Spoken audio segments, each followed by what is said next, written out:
Hey there, and welcome to the forge. We're going to cast some brass medallions today. So what do you need for that? A template, some sand, and casings. To get all the fine details of the template, I need some fine loose sand that I put in the casing first, and then just simply compress it, so that I get a stable structure of sand.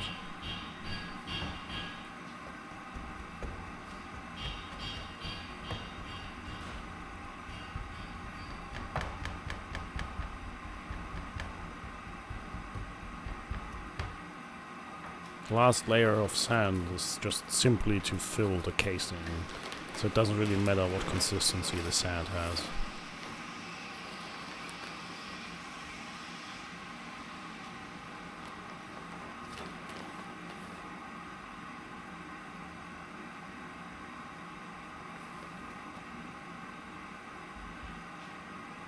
The only thing that matters is that it is compressed enough so it keeps its shape in the casing and it doesn't fall out.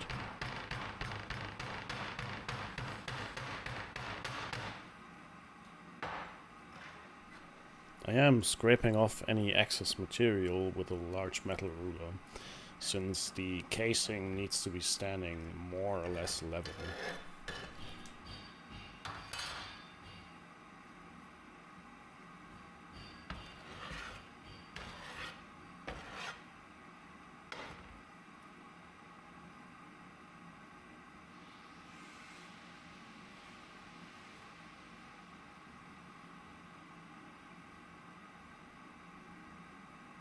Yeah, I'm coating this side with baby powder, so my template and my sand are not sticking to each other.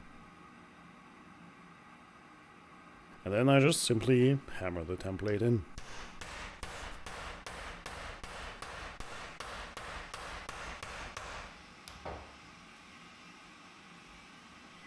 I do have to check every time I throw the template out of the sand, and then just simply repeat the step over and over again.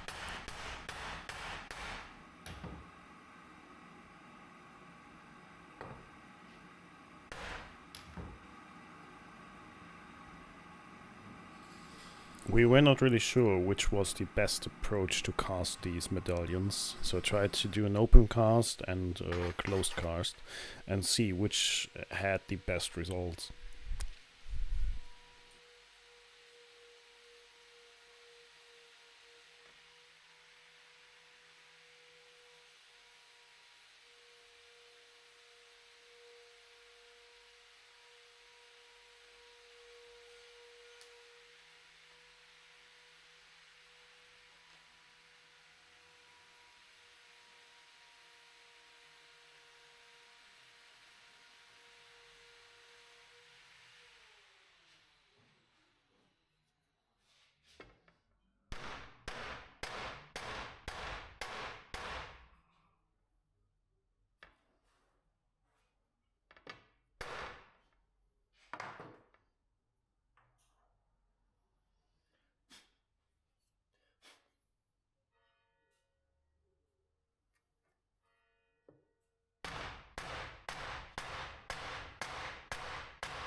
In the end, the basic principle stays the same.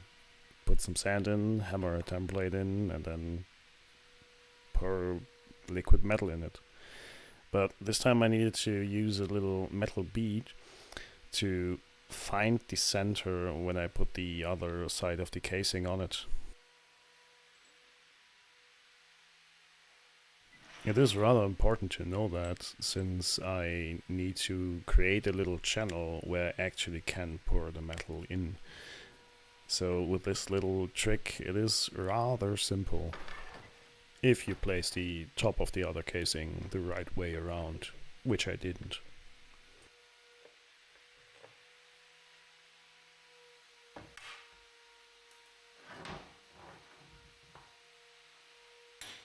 The next thing I need to do is creating funnels, so the metal has some space to pour into the templates, or rather the negative of the template.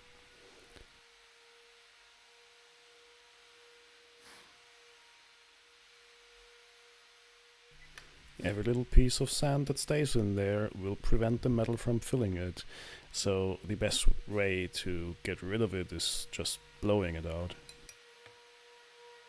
I don't want any air pockets in there or the whole thing exploding into my face, so I create some air channels so that when I pour the liquid metal in, the air has some space to flow out, and later you will see that there will be a little bit of metal that's flowing in these air channels, but there's not enough material to fully flow out of the casing if you do it right.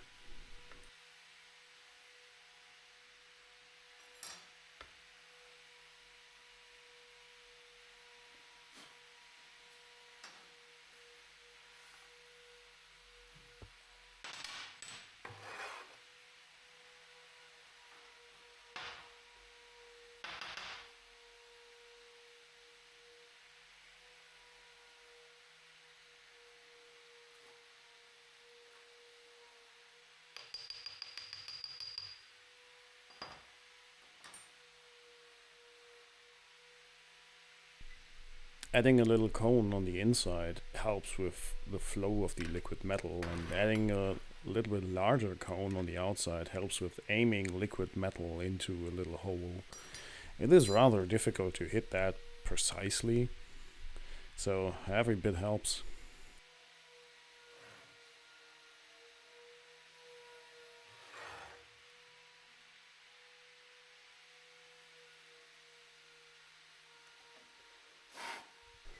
Working clean is a lot better than working fast in this case, since if you make a mistake at this stage, well, you have to repeat the whole process again, which costs way more time than just working a little bit slower but a lot cleaner. And look at that, I put the casing on top of each other the right way around this time. It happened way more often than you would believe.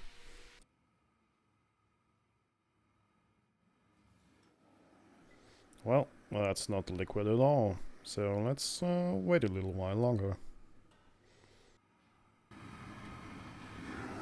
There we go, that looks like a liquid, so let's get ready for casting.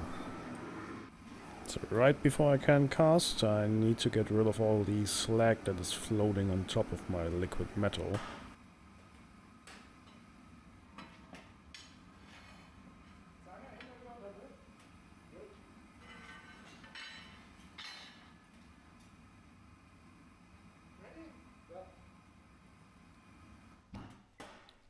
There is a lot of radiating heat of the oven, as you can see by the color of it. So it is not really fun to get the crucible out of there.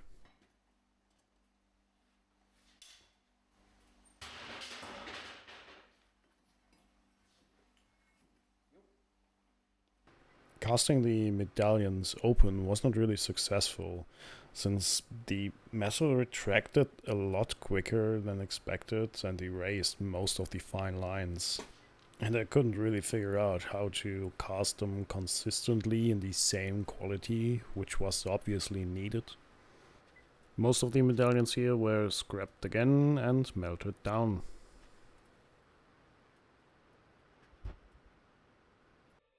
And there you see what I meant earlier. Pouring a liquid metal half a meter in front of you into a little hole is not that easy, so the little cone I added does help. So it wants to flow in there. I'd say it worked. Now let's get rid of the little excess material in the air funnels.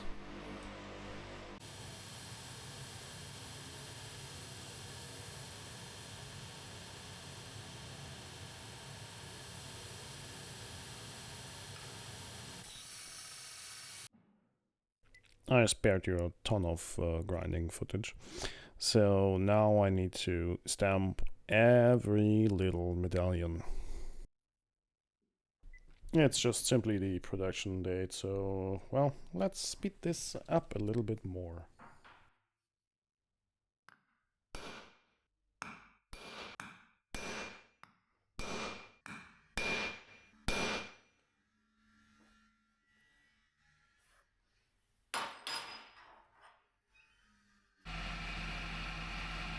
And after all the markings done, I can start finishing all of them. So I'm getting rid of all the oxides with the brass wire brush. And then grinding all the sides to a much more smooth finish.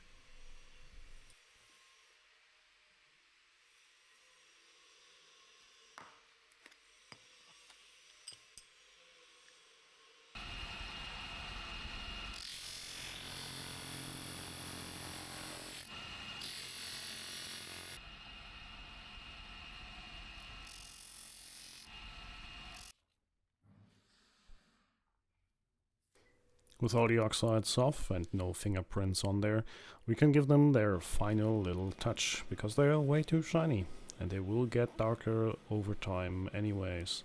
So let's speed up that process with some bronze oxide, which will create oxides on the surface again, ironically.